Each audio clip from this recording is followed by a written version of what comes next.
Assalamualaikum warahmatullahi wabarakatuh. Kembali lagi bersama saya Muhammad Iwan Ardiansyah dengan NIM 517091203. Di sini saya akan mempresentasikan bangunan yang saya rancang di studio perancangan arsitektur 6. Bangunan ini bernama Estesia Educational, Recreational, Sport Facilities dengan pendekatan salutogenik. Sedikit membahas tentang apa itu estesia. Estesia itu berarti kemampuan merasa dan merasakan yang dimiliki seseorang. Menurut KBBI seperti itu.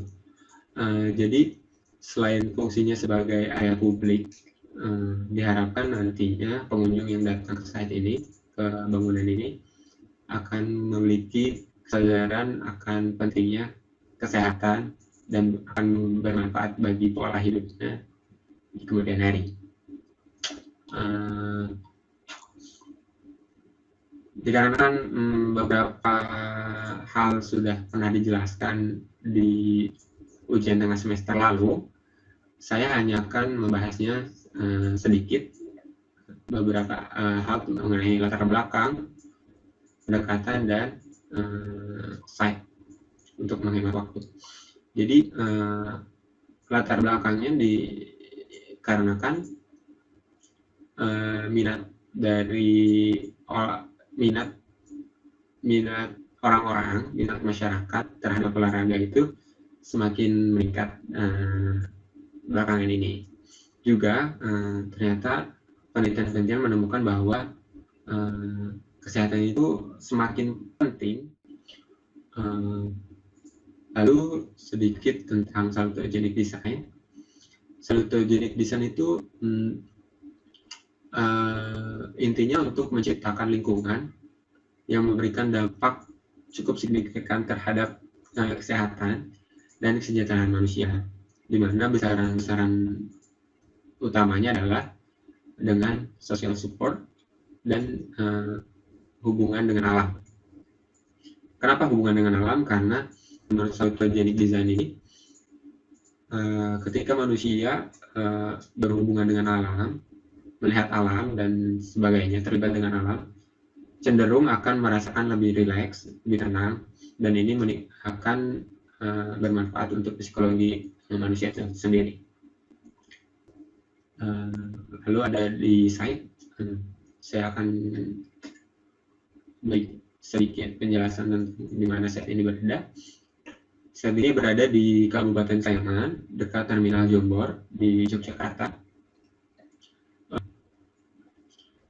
Di sini ada screen ini sudah pernah dibahas juga di UTS, dan di area site ini masih merupakan pesawahan di sekitarnya juga. Lalu di sini ada program ini. Beberapa strategi yang Estesia lakukan adalah memberikan site dan bangunan ini akses untuk publik sehingga skala kalangan masyarakat bisa menikmati site ini. Juga memberikan olahraga-olahraga atau fasilitas yang menyenangkan sehingga bisa dimanfaatkan sebagai rekreasi dan juga dapat menjadi area olahraga dan edukasi tentunya. Sini untuk menghemat waktu, kita langsung saja ke transformasi dari konsep transformasi estesia. Pertama, untuk memenuhi strategi kita untuk menjadikan site ini publik adalah untuk memberikan jalur akses publik juga, jalur akses publik dari jalur arteri utama menuju ke jalur arteri sekunder. Ini satu arah bisa dimanfaatkan oleh publik untuk memotong jalan, sehingga diharapkannya junction di sini akan semakin terkurangi kemacetannya nantinya. Selanjutnya dari peletakan blok plan atau gubahan ini dilakukan dengan garis imajiner. Garis imajiner ini juga dibentuk dengan menarik dari setiap titik sudut side. Dari sini ke sini seperti yang kita lihat di gambar. Kemudian titik yang berpotongan akan kita offset dengan rasio 3,14, yakni golden ratio, untuk tujuan menciptakan gubahan yang enak dilihat dan digunakan. Nah, setelah melakukan itu, kita akan melihat di sini ada banyak perpotongan garis-garis. Ini nantinya akan menjadi pusat dari hubungan antara gubahan. Nah, selanjutnya, karena tadi sudah dibahas bahwa itu akan menjadi pusat, maka di level kedua dari gubahan, kita menambahkan penghubung untuk setiap gubahan, yang dimana penghubung ini akan bermanfaat selain sebagai keunikan sendiri untuk site, juga sebagai penghubung antar ruangan. Lalu tidak terlalu banyak transformasi dari gubahan yang tadi sudah dibuat, tadi diperlihatkan, hanya pengurangan seperti ini, seperti pengurangan bentuk segitiga menjadi trapesium, dan pemberian lengkungan untuk bangunan ini, dan untuk bangunan lainnya tidak terlalu banyak menggunakan transformasi pengurangan dan penambahan.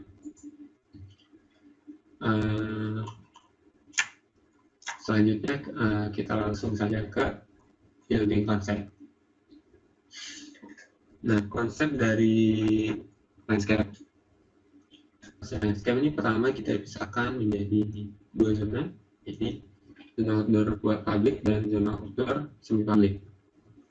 Lalu saat pembuatan site plan, kita juga menggunakan garis imajiner dari perpotongan garis imajiner yang kita letakkan di block plan sebelumnya, dan kita manfaatkan lagi rasio dari golden ratio itu untuk menciptakan lengkungan-lengkungan yang ada di dalam site. Jadi semua lengkungan di sini semua besar lingkaran, dan setiap jarak itu dihitung oleh rasio emas tadi. Kita ke space. Di space ini, space di outdoor, kita banyak memberikan social space. Sebagian besar dari keseluruhan area desain ini adalah social space, di mana setiap social space itu target utamanya juga pada setiap kalangan. Namun tidak mungkin untuk dipergunakan, misalnya pembagian berdasarkan fungsinya, dari rekreasi, edukasi, dan sport. Untuk rekreasi sendiri kita menaruhnya di area depan dan belakang sebagai transisi dari jalur arteri. Lalu untuk edukasi kita taruh berada di sudut yang cukup tenang, dan area sport berada di area tengah. Nah, untuk area rooftop sendiri, fungsi utamanya adalah untuk rekreasi dan edukasi, di mana orang bisa naik ke sana dan untuk menikmati area di sekitar saya. Selanjutnya ada konsep thermal. Di dalam set ini memiliki kolam, selain untuk menambah unsur keindahan dari site plan. Kolam ini berfungsi untuk masalah thermal. Udara yang mengalir di set ini adalah udara angin laut dengan angin gunung, di mana arahnya dari selatan menuju utara dan utara menuju selatan. Jadi ketika aliran angin datang, pertama dia akan menerpa vegetasi-vegetasi yang ada di site yang banyak, sehingga udara akan lebih berkualitas karena menerpa oksigen yang dikeluarkan oleh vegetasi tersebut. Nah, selanjutnya udara tersebut akan menerpa di atas kolam itu. Dari kolam itu kan kalau siang itu akan menguap. Nah, ketika menguap itu kelembaban uap itu akan dibawa masuk oleh aliran angin menuju ke dalam ruangan dan secara langsung akan menurunkan udara di dalam ruangan, thermal di dalam ruangan. Nah, selanjutnya dari roof garden sendiri, kita tahu akan menurunkan thermal yang ada di dalam ruangan karena mereduksi panas matahari dari atap. Selanjutnya di akustik.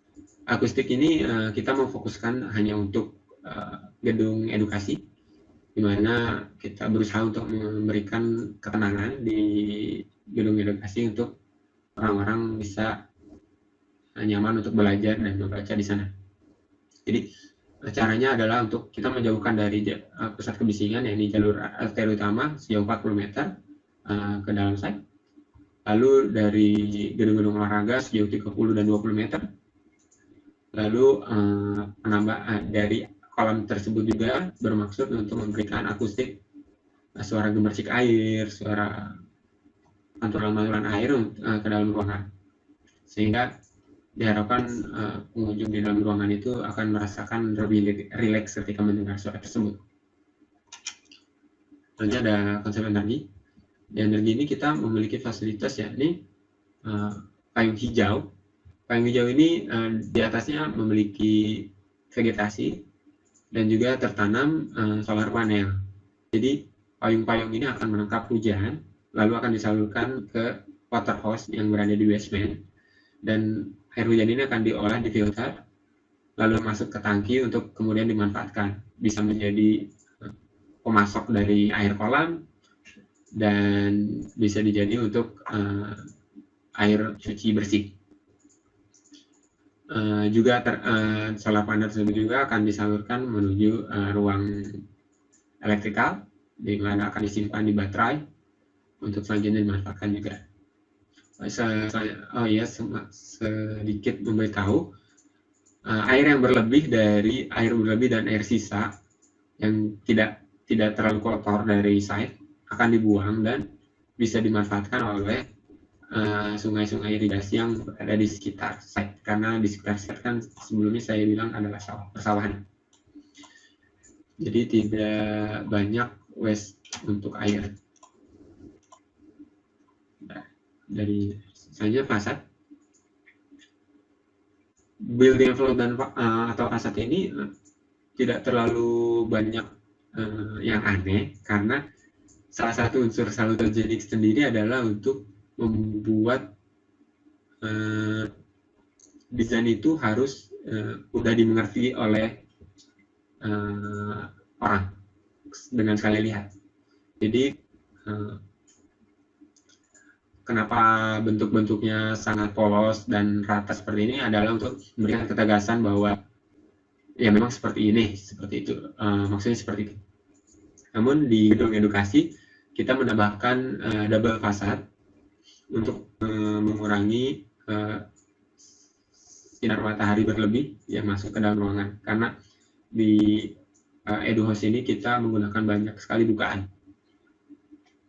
Bentuknya seperti ini, bisa dilihat di sini. Materialnya terbuat dari kayu yang kemudian dilapis oleh rotan. Rotannya tersebut lalu diberi warna hitam sebagai aksen untuk bangunan yang putih. Dalam interior sendiri, untuk lantai kita banyak menggunakan lantai lapis kayu. Pertama, untuk memberikan aksen kepada warna putih dari tembok bangunan.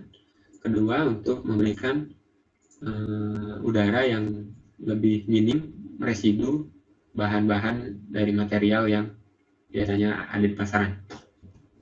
Nah, di salah satu gedung olahraga memanah. Sini ada EduHouse, ada retail yang bisa disewakan dan dimanfaatkan untuk pengunjung. Sini koridor yang berbentuk donat tadi, mempunyai hanya koridor untuk menuju ke area gedung. Kemudian ada strukturnya untuk area bentang panjang Di rumah olahraga kita menggunakan tas dengan diameter 10 cm untuk besi utamanya. Kita menggunakan segitiga. Lalu untuk besi-besi kecilnya kita menggunakan ukuran 8 cm. Dengan fondasi footpath, karena ini hanya 2 lantai footpath. Lalu di basement kita langsung menggunakan tali. Berikut beberapa gambaran tentang eksteriornya. Di sini ada area playground, area relaksasi untuk kaki yang batu-batu. Ketika kita jalan itu kita relaksasi di situ, dipijat. Lalu di sini ada ramp dan tangga untuk naik ke rooftop. Di sini ada sudut view dari mata burung pada Edu House dan roof garden. Nah, lanjut ke situasi seperti ini.